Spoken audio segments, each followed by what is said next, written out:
Like, I feel so great. It's just amazeballs. I guess everybody does the same thing I do. They just pull over here, park, and leave.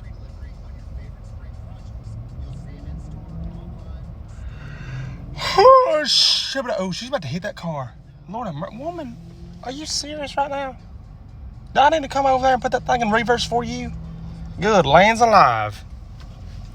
You do. I am glowing. Santa, I'm glad you're here. I found somebody on the naughty list. You always look so sad to me. Are you serious? I look sad? You're still blocked in.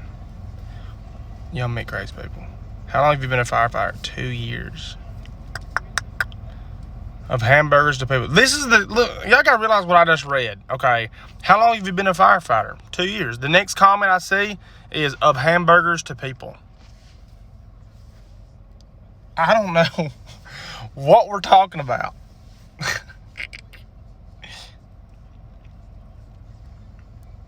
I'm a self-admitted nerd, but you're a nerd?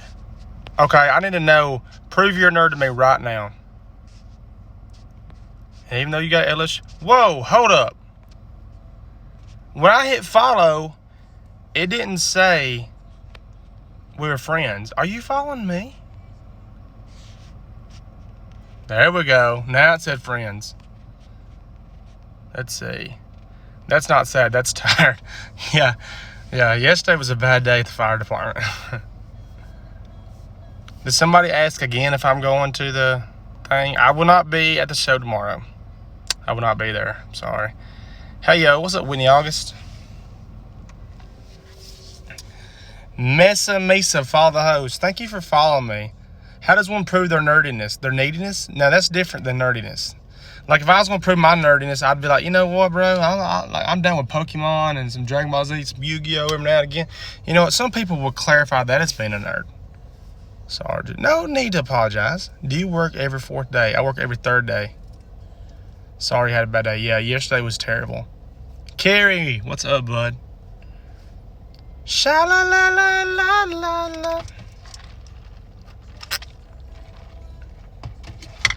You live in Chattanooga? You should have come met me and Taco the other day. Me and Taco,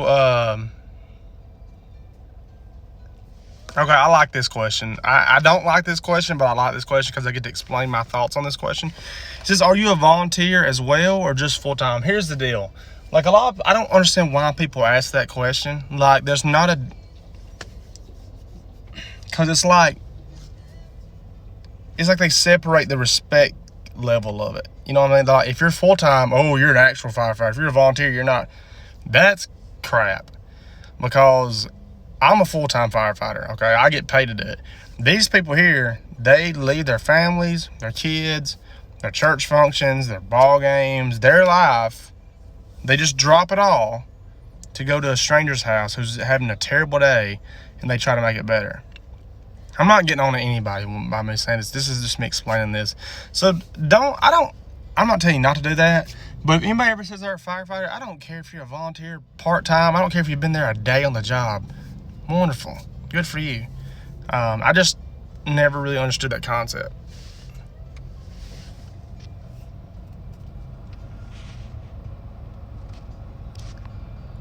Magic and D&D.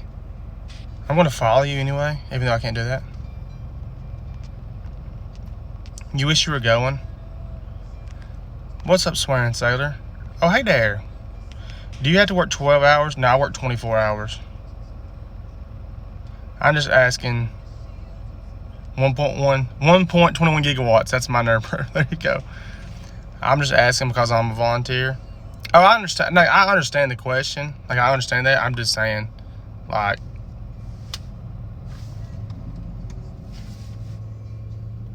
maybe clarify by small town versus big cities. Okay, here's my clarification. Is a fire any hotter in a small town than it is a big city? Is a fire in New York hotter than a fire in Tennessee? Is it? If you can answer it, go for it. I'm good. I'm doing good. Hope you have a wonderful day. No, it's not. Fire's fire. Fire's hot, okay? A mask burns, okay? The mask we wear melts at starting at 400 something degrees. So think about it. It doesn't matter how hot a fire is. They're not going in if it's over because you will die like that. Like there's no, if you reach a point where it's that hot, your mask will melt. You're dead. Boom. Done. Done's it. Done. You can't go in. So, you know what I'm saying? Hey, buddy. Lauren Snap. What's up, girlfriend? I miss you too.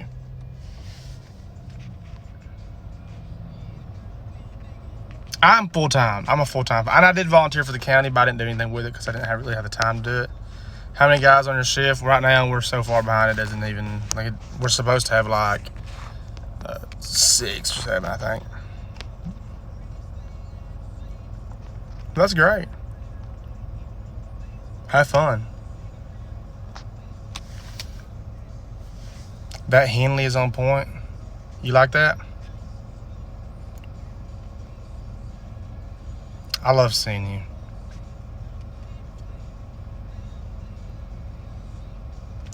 Much respect to you. Much respect for y'all. This is fun. I enjoy questions. I enjoy people get to know me, Back to the grind. Just want to say hi. Hey, Lauren, I need your help. I need you to find out how to contact Instagram through email. I know you get hookups. Thank you for all you do. Thank you. I just love your lives and your videos. Thanks. How's it going today? Hope you're having a great day. I'm having a better day than I was yesterday. Yesterday was not... It was not the best day. I had a cousin die of, I think she had lymphedema in her leg or something. And we've had 5 people in the last 2 weeks that we knew personally, some kin, some not, that have died in the past 2 weeks. It's been crazy. I'll be honest with you, I haven't really been wanting to, I hate to say this like this, but I've been kind of not getting away, but stepping back for a little bit just to kind of clear my thoughts, and you know what I mean? So yeah, it's been wild, y'all. I'm not saying it for sympathy. I believe y'all understand that, but it's just been this year and the past 2 years have just been. I know everybody's had a crazy year with COVID. It's crazy. I get it, but Lord have mercy, the deaths that we had 12 deaths in my family last year, and then now, or family and church members. It's been crazy. It's been absolutely crazy. And when you add that to everything else, it's wild. So it's just a lot, It's a lot. And I'm not saying that to compare my losses for y'all's losses, because we all have losses. And yours is just as sad as mine, and mine are just as sad as yours. But, we take our blessings. Don't forget, that's one thing. You know what? I'll tell you somebody I've learned a lot from. Y'all probably know Officer Udi. I've learned a lot from him. As a matter of fact, I messaged him this morning, just kind of shouting him out, or told him, man, I just want to let you know I appreciate you. You know what? You got to learn to take your blessings. You take your blessings and you try to find a way to let that outweigh the bad. Thank you for the confetti. I appreciate all of your gifts. If I haven't said thank you for your gifts, thank y'all so much. I sincerely appreciate it, and I use them. In my normal life, and I really appreciate it. Anyway, so you got to learn to take your blessings, and you cannot let your negatives outweigh. I understand it, and here's the deal: having a bad day can be a blessing too. Have you ever walked through such a bad time, and maybe the good Lord just reminds you of His grace and His goodness inside those bad moments? And when you walk into let's just say you walk into a good day, and if you can remember the bad day, everybody says don't look on the bad things, and I've said that, but you know what? Sometimes when we're in those good days and we're kind of taking it for granted, if we'll look back at those bad days and we'll be like, man, I remember what I felt like. I remember how tough it was. That's amazing to me. It's absolutely amazing when we think about where people come from. You know, I got my Bible here with me too. Let's think about like a transformation. Like, think about like a transformation. Like, people go through things. I go through things. You go through things. We all go through things. But man, there's some strong people out here. And some of y'all are some of the strongest people ever. Like, for real. And it can change you. It molds you into being the better you. I'm telling you, that's awesome. Like, people will look at your situation and they will say how you should do it, how you should fix your problem, how you should handle your problem. But what people don't realize, it's that it's your problem. It's not their problem. It's kind of like my dad told me about this situation where these two guys were having a conversation. And one guy said to the other guy, he said, well, if it was my kid, I would do this. And the other guy stopped and he said, well, that's the difference. He said, it's not your kid. So we can look at somebody's situation and we could say what we would do, but we don't have no clue. We don't always know what we would do. So it's best to, when you see somebody struggling, pray for them, say a prayer, and let them decide what kind of road they want to take on it. You can always offer advice and offer a happy thought, but you know, sometimes it's good just to give them space to breathe. It's like yesterday, we had a call with this poor guy, man, bless his heart. He was having an anxiety attack. My first thought, and I'm gonna tell you, this is how I thought. And if you lose out with me on this, you just do. I heard he's had an anxiety attack. I thought, you know what? I've had anxiety attacks before. Why aren't we going to this call? You know, I always had those, like, why aren't we going to this call? Well, we get there, and it's way worse than what I had, the picture that was in my mind. Bless his heart, the young man was just in a bad situation. I passed out. It was just a bad situation. But you know what? That's his situation. That was his situation. And I had my premeditated thoughts about it. And we got there. And, of course, I held the dude's hand like, hey, buddy, I'm with you. Things like that. But we can't look at somebody else's situation and determine how we think they should handle it. Okay? Like, well, you may go through the same exact thing as somebody else. Y'all may have the same exact trials as somebody else. And God give you a different way of handling yours than he will that other person. Like, that is what y'all need to keep that in your mind. Like, and I have to remind myself that daily. Like, just because my situation is what it is doesn't mean it's going to turn out just the way you think it's going to turn out. Can you please wish my daddy a happy 80th birthday? Happy birthday to your dad, little criddle. And that's what, you know what, and that's what the world gets so caught up in. They get so caught up in thinking we know it all. Like, we see people on TV and they give their opinion, and it's like the news. I can't stand watching the news. Democrats, Republicans, I don't like watching either one of them because they all think they have the answer. And then we get this mindset that we have the answers. We don't even know all the questions, okay? People need to humble down, man. That's the thing. People need to humble down because I mean, just think about it. Like, what do we know? What do we know? Honestly, what do we know? What do we know? Honestly, what do we know? We think we know. We think we know. But we don't. We don't know. That's why I'm trying to say, like, if you see somebody's situation, let them handle their situation. Pray for them. Encourage them. Tell them to hold on. Jesus loves you. God loves you. But when it comes to your stuff, you handle that. Are you going? I will not be there tomorrow. No.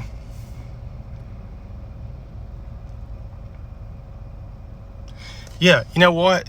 You said it was the hardest 15 months of your life. No doubt, like no doubt. But God's got a way of reminding you in the storm that He's still with you, and that's beautiful. Like, man, when I start talking about God, none of this other crap that I do on my page matters to me. Like the funny thirst traps, the funny making fun of trolls, none of that matters to me. None of that is zero to me. That is zero, absolutely zero. But God is all of it.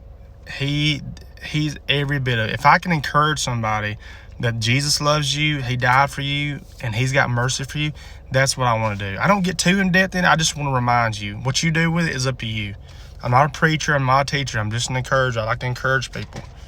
And God, for some reason, I got this platform, and I hope and pray to the good Lord in heaven that I use it for good.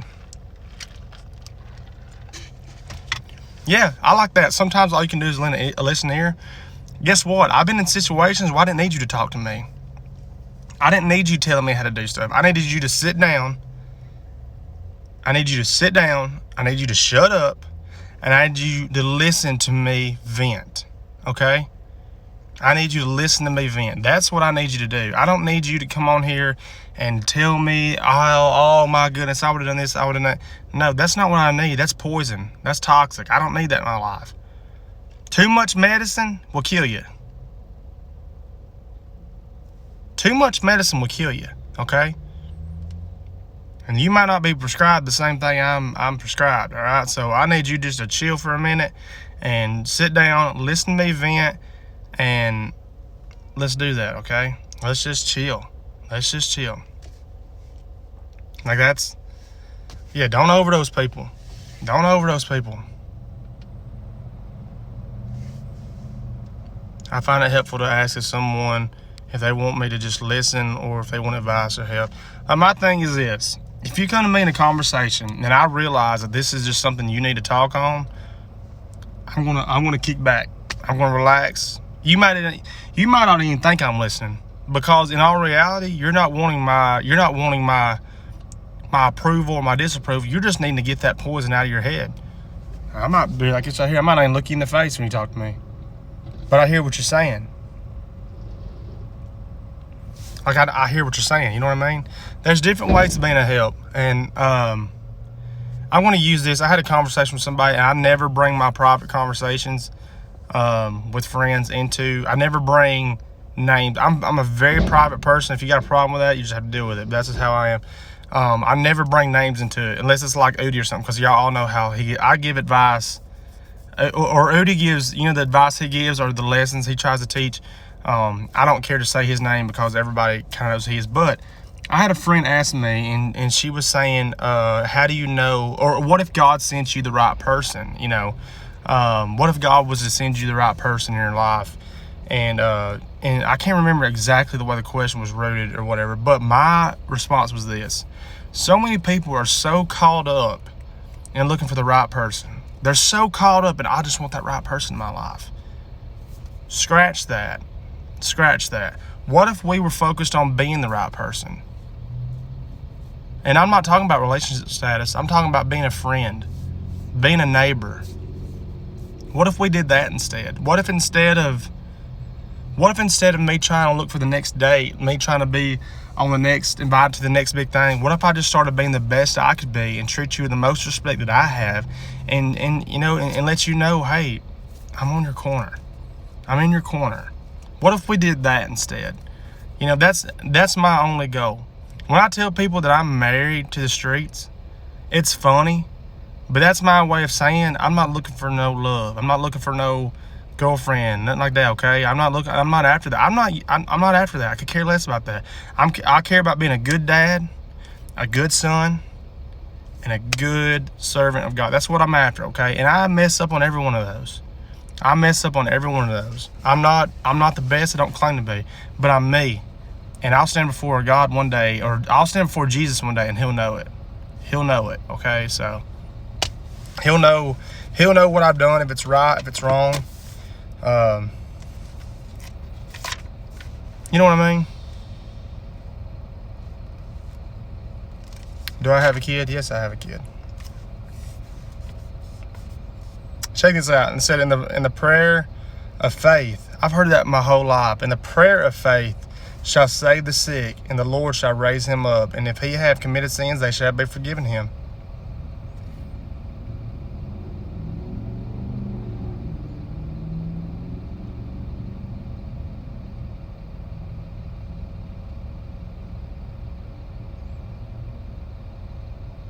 People, we're going to go through things, man. We're going to go through things. And I'm not going to agree with everything the world does. I'm not. If I can help somebody, that's what I want. You know what? I heard this saying, and the Bible, somebody said how, the Bible talks about his mercy is as great as the east, is to the west. Have you ever thought about how far that is? Have you ever thought about how far the east is from the west? When does the east meet the west? Does anybody know? Does anybody know that answer? What's up, Jill? How are you doing, buddy? Did y'all know that answer? I got the answer for you. Think of, and it's talking about the earth, okay? It's talking about a spherical globe. A spherical globe. If the east is here and the west is here, and it starts and the earth is spherical, the east and the west will never touch. They'll never meet. There's not a meeting point. So if we're going to believe the Bible to be true, I believe it to be true. You can believe what you want to believe. His mercy is great, and that's amazing. For whom the Lord loveth, he chastiseth, and scourgeth every son whom he receiveth. So chastening, right? So, like if you step out of line, like the Lord will check you. Like if you're truly trying to walk in faith and truly trying to walk in his goodness, it says, for whom the Lord loveth, he chastiseth. That means he gets on you. He whoops you. He lets you know you've done wrong. But he loves you because he wants to correct you.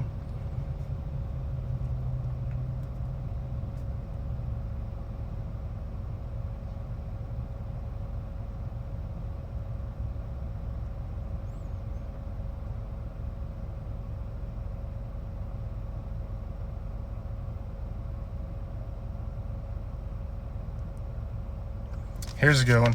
Now, no chastening for the present seemeth to be joyous, but if we have fallen short. It says we all fall short of the glory of God, right? That's past tense. So Jesus Christ came that we may be redeemed. And that is his glory. You realize that? That's pretty crazy, isn't it? We all have fallen short, but Jesus Christ came that we may reach that glory. It's pretty crazy, ain't it? Like, we skip over these. Look, I said this last night on Live with Udi and Back to Blue and Auntie Wiggs. Check this out. There's the most inspirational quote in the Bible. The most inspirational passage was wrote so many times. It does not say he wouldn't give you any more than he can handle. He said with the temptation, he would make a way for your escape. So you may have something on you that you feel you can't handle, but if you'll pray and look, he'll show you the way out. Anyway, check this out right here. Check this out. Is it 4 words or 5 words? Hang on, I gotta count. 5 words. 5 words, okay? 5 words right here. And it's in the Bible everywhere. And, now I want you to listen. Okay, I know this might sound crazy. Everybody that's in here right now, everybody that's in here, if you're listening, if you're here for inspirational, if you're here for Bible talk, do me a favor. I don't care what your past is. I don't care how bad of a person you think you are. I don't care how good you think you are. I don't care. This goes to every single person out there. Do me a favor. Just close your eyes, and I'm going to say these 5 words. And I want you to think about your situation that you're in right now, okay? Here we go. Got your eyes closed? Hear the words. And it came to pass. That's it. That's all it is. And that's wrote throughout the whole Bible. And it came to pass. And it came to pass.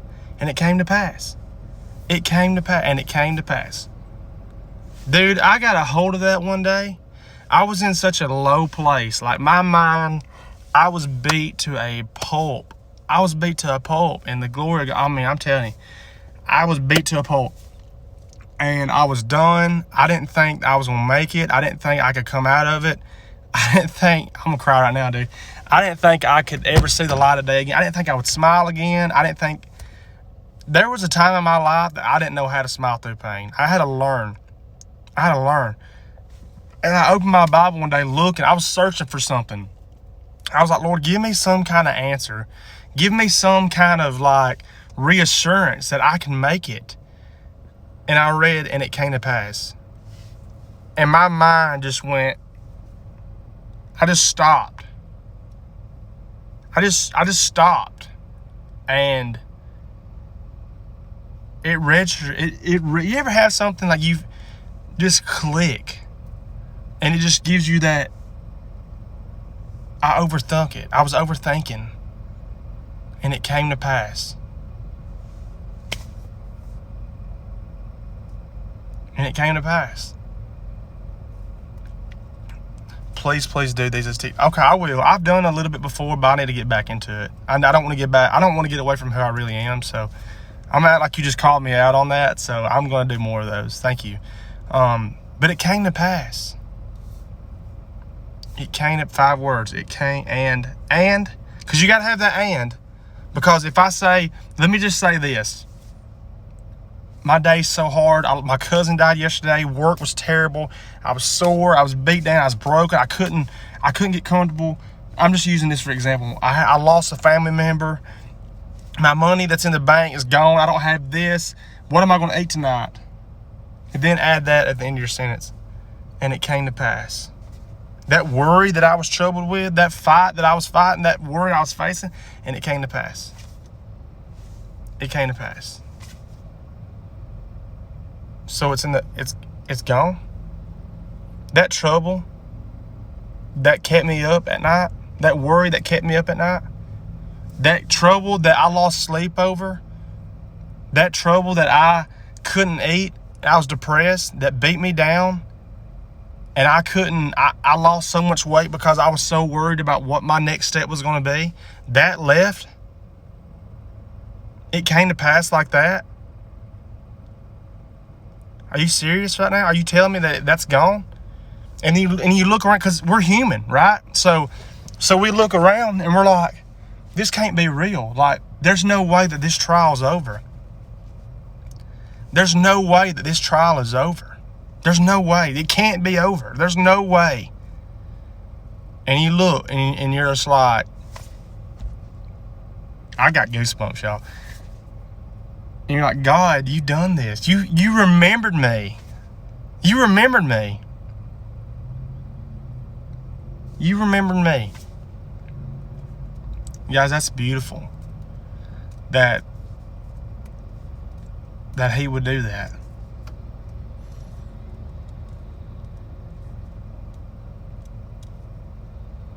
I'm waiting for that. It came to pass. It will.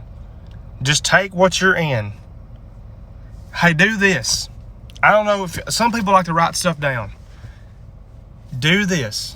Get you a book out. Write your trouble today. Why would I write my trouble? And at the end of it, write, and it came to pass. And it came to pass.